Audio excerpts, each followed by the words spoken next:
There we go. We are in there. All right. So here's the basis, right? So when you do something over and over and you expect a different result, that's where your problem is. So here, for all you traders, I'm gonna give you a tip here to get you to where you understand how easy it is to fix what you do. So let's say you do 10 trades, right? And you lose five of those trades, right? Just the basis, but you have a set parameter where you go for 30% to 50% gains and you hit 30, 50, and sometimes 70, but at the end the average is 50%, right?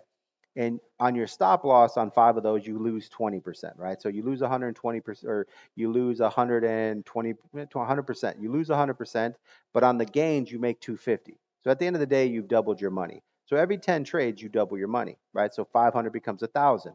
So then you start fixing what's wrong on those five trades that you stop lost out and that you didn't make money. And if you can fix two of those trades and do another 50% on those two, that means you've now doubled your money. So if you had 500 bucks per trade, you now, instead of just making 500 every trade, you now make 1,000. And if you can do that 20 times in a week, now you make 100 grand a year. But let me tell you one tip that is just going to blow your mind to fix what you do wrong so easily, right?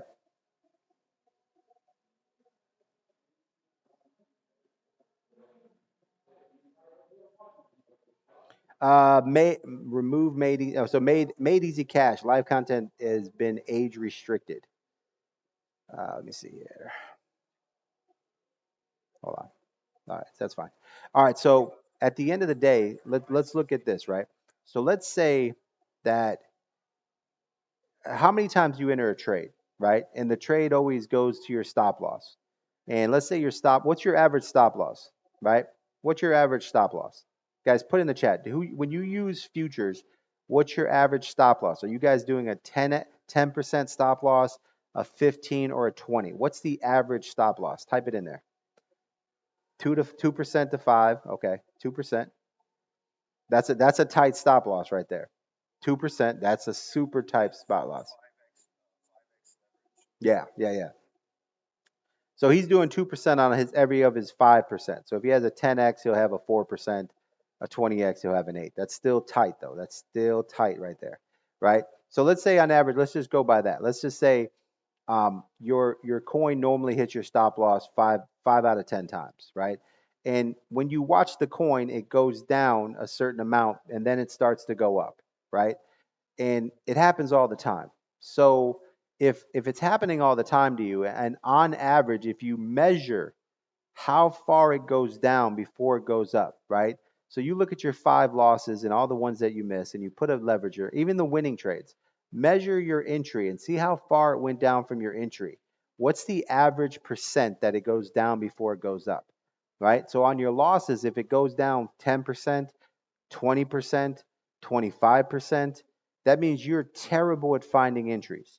So what you need to do, right, which is common sense, is when you decide to enter a coin, okay, look at your entry and do one thing.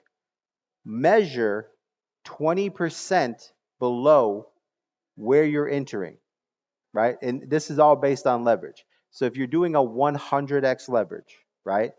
1% move is 100%. So you would need a 0.2% below where your entry is to counter a 20% stop loss. So set your entry at that mark because right out the gate, you're already giving yourself a 20% stop loss extra, right? Because if you're averaging 20% every time below your current entry on a 100x leverage, you need to move it down. If you're doing a 50x leverage, then it would be 0.4. It would be double the 100, right? And so forth, right?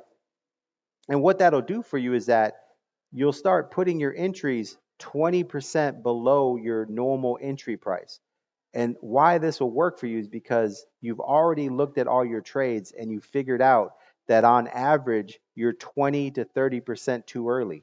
So why don't you just factor that in when you go to make a trade, right? And now all the trades that you got stop loss on will actually trigger, and you are instantly, when they move the other way, you are instantly up 20%. Now remember, your entire goal is 50% on the trade. So you're already halfway there, right? Now, the trades that don't trigger and they go up without you triggering, just put them to the side and say, hey, listen, at the end of the day, if I didn't get in a trade, it doesn't hurt me anyways because I don't lose money if I'm not in a trade. And I'll just look for another trade.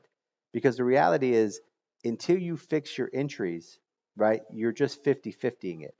So the trades that you don't get in, right, you don't need them because you'll move to other trades. But the trades that you do get into will give you 20% more gains. So think about what I'm saying.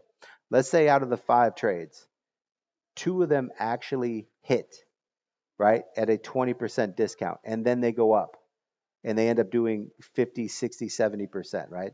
So you end up making 100% on those trades. The other 3 trades that didn't hit and went up, more than likely on those trades, you probably would have got stop lossed out or not been in. So either way, you accomplish your goal of hitting 2 out of the 5 trades that you normally don't do, and you end up making your extra 100%, which will increase your odds of success. That's the easiest thing anyone can tell you. No, you've never heard that anywhere on any trader platform. You've never heard that on anybody's TikTok, any YouTube, any Instagram. Nobody has ever taught you that. All right. Now, I will tell you, this will start to show up on every influencer's page. They'll start to say, why don't you lower your entry? And you know where they got it from? VC. You know where they get most of their shit from? VC. All right. So when somebody's talking to you about, we're going to use a relative strength index, you know where they got that from? VC. When anybody tells you shit about trading, more than likely they got it from me. All right. So that's just kind of like the reality. So when you start hearing that on other places, just post in the comment, yo, VC taught me. You know what I'm saying?